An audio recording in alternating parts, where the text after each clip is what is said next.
నమస్కారం అండి. నా పేరు బస్వ రిజిస్టర్ కీర్తిశేషులు స్వాతంత్ర సమరయోధుడు మాజీ ఎమ్మెల్యే బస్వమానయ్య గారి కుమారుణ్ణి నేను. ఈరోజు ఈ రజాకార్ ఫైల్స్లో మా ఫాదర్ యొక్క స్వాతంత్ర సమర పోరాట ప్రతిమను ఈ చిత్రంలో తీసుకోవడం నాకు చాలా ఆనందంగా ఉంది. మా తండ్రి కీర్తిశేషులు బస్వమానయ్య గారి స్వాతంత్ర పోరాటంలో అతను చేసిన పోరాటం గురించి నాకు తెలిసిన వివరాలు. మా ఫాదర్ గారు చనిపోయినప్పుడు నా వయసు 16 సంవత్సరాలు.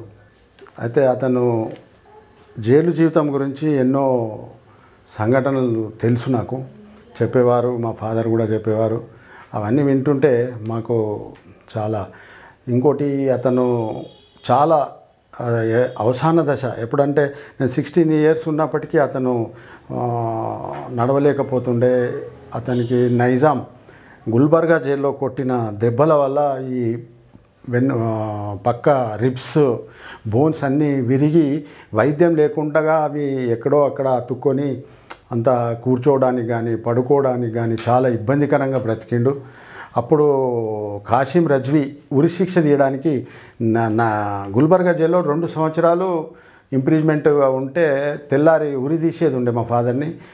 కత్లే ఆజం అంటారు దాన్ని. ఉరి తీయడానికి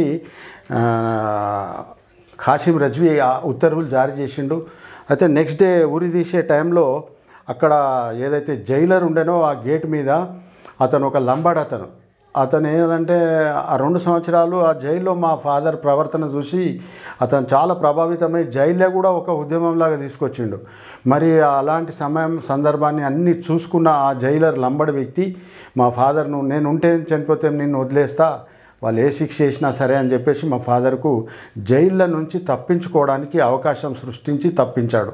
అయితే బయటకు వచ్చిన తర్వాత ఆ జైలు డ్రెస్ చూస్తే ఎవరైనా మళ్ళీ ఖైదీ అనేది దొరికిపోయి మళ్ళీ పట్టుకుంటారని చెప్పేసి గోచి మీద గుల్బర్గా నుంచి షోలాపూర్కు 12 గంటలు కాలినడకన ప్రయాణం చేసి గుల్బర్గా రైల్వే స్టేషన్కు చేరుకున్నాడు. చేరుకున్న తర్వాత అసలు చేతిలో డబ్బులు లేవు, ఆకలి, కాళ్ళకు చెప్పులు లేవు, ముళ్ళు ఇరిగి రాత్రి అంతా నడిచి అక్కడ చేరుకున్నాడు. ఆ రైల్వే స్టేషన్లో బిచ్చమెత్తిండు తిండి కోసం.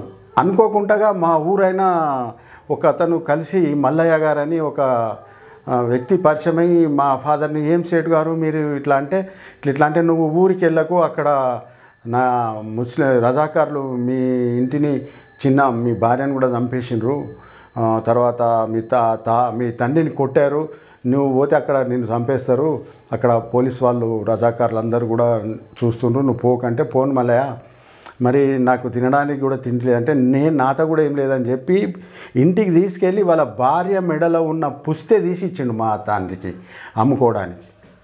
అయితే అది అమ్ముకొని కొద్దిపాటు డబ్బుతోటి అక్కడి నుంచి డ్రెస్సు అది మార్చుకొని అక్కడి నుంచి వికారాబాద్కి వచ్చిండు. అప్పుడు ముద్దమల్లప్ప గారు వికారాబాద్లో మంచి గొప్ప వ్యక్తి, అందరు గుర్తుపడతారు. ఆయన ఆధ్యాత్మిక పరుడు, ఒక సినిమా థియేటర్ యజమాని అయిన.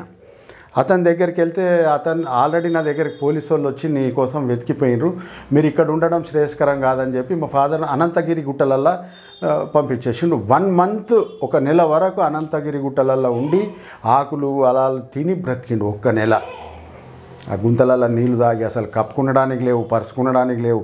ఆ 1 మంత్ ఎట్లా గడిచిండు అనేది కూడా చాలా బాధాకరంగా గడిచిండు. తర్వాత నా జైలు యాత్ర అనే పుస్తకంలో కూడా ఆ జైల్లో పడ్డ ఇబ్బందులు, ఒకటే గది, రోజు ఒక 10 లీటర్ల నీళ్ళే ఇచ్చేటోళ్ళు, అదే స్నానం అనుకోవాలి, అదే తినాలి, అదే తాగాలి, ఫ్యాన్ లేదు, దోమలు, 2 సంవత్సరాలు నరకం చూసిండు.